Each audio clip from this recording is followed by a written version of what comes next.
एक में जो है अनेक हो जाते हैं। भैया यार सांखला है, तुम तो सांख लाओ, एक सांखली में दूसरी सांखली डूबी हुई है। हाँ, अब कहाँ सांखला कहाँ ढाकला, समझो यार जरा सा।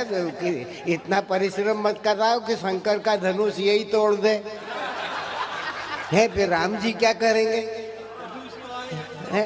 बेचारे कुलबुला रहे हैं बैठे हुए है। जिंदगी में पहली मर्तबा इनको ऐसा माहौल मिलाएगा कि सुनने वाले गिनती के रह गए, पर ये इस बात को जानते नहीं है कि जो रह गए हैं वो रस से भीगे हुए लोग रह गए, जो कविता की तह तक जाने वाले लोग रह गए, जो रस को समझने वाले लोग रह गए। हमारे बीच में पद्मश्री सुरेंद्र दुबे विराजमान है। मैं तो पूरा बोले ही नहीं और तुम ठोकने लगे। यही श्रोताओं का गुण जो है कवि के अंतर मन को प्रेरित करके अपनी भावनाएं उसमें उड़ेलने के लिए प्रेरणा प्रदान करता है। हिंदी का यही तो महत्व है।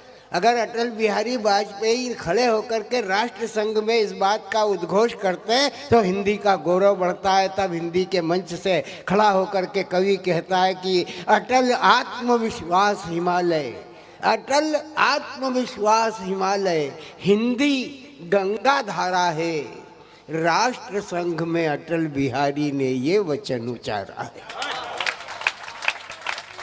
तो हिंदी काव्य को अपनी भाषा में उड़ेल करके आनंद की सृष्टि करते हुए सच्चिदानंद के करीब ले जा करके घनानंद से अभिभूत कर देने का काम जिस भूत के द्वारा किया जाता है, जिसकी कविताएं सुनकर के मन अभिभूत हो जाता है, ऐसे डॉक्टर और पद्मश्री सुरेंद्र दुबे जी हमारे बीच में हैं। ये दुबे हैं, दुबे।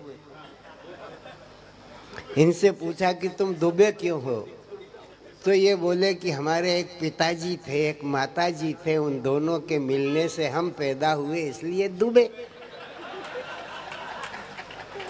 वहां पे त्रिवेदी और चतुर्वेदी भी बैठे थे।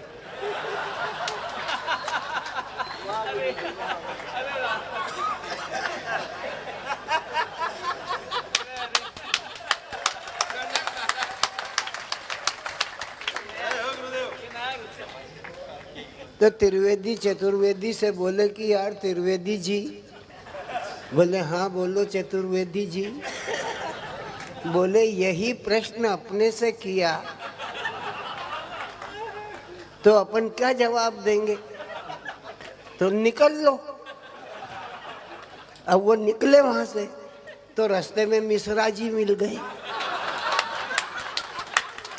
बोले कहाँ जा रहे हैं, बोले पटिये पर ही जा रहा हूं। बोले मत जाना। बोले क्यों, बोले वहाँ ऐसी समस्या चल रही है, दुबे त्रिवेदी चतुर्वेदी, हम तो खुद कोई ना कोई जवाब दे देते, तुम तो ठहरे मिश्रा।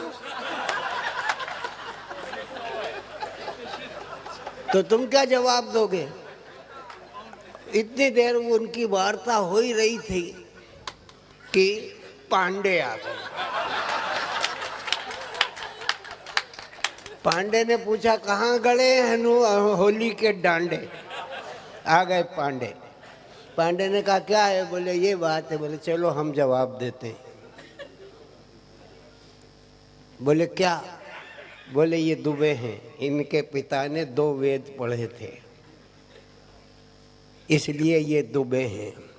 ये त्रिवेदी हैं, इनके पितामहों ने 3 वेद पढ़े थे इसलिए ये त्रिवेदी हैं। इनके पिता ने 4 वेद पढ़े थे इसलिए ये चतुर्वेदी हैं।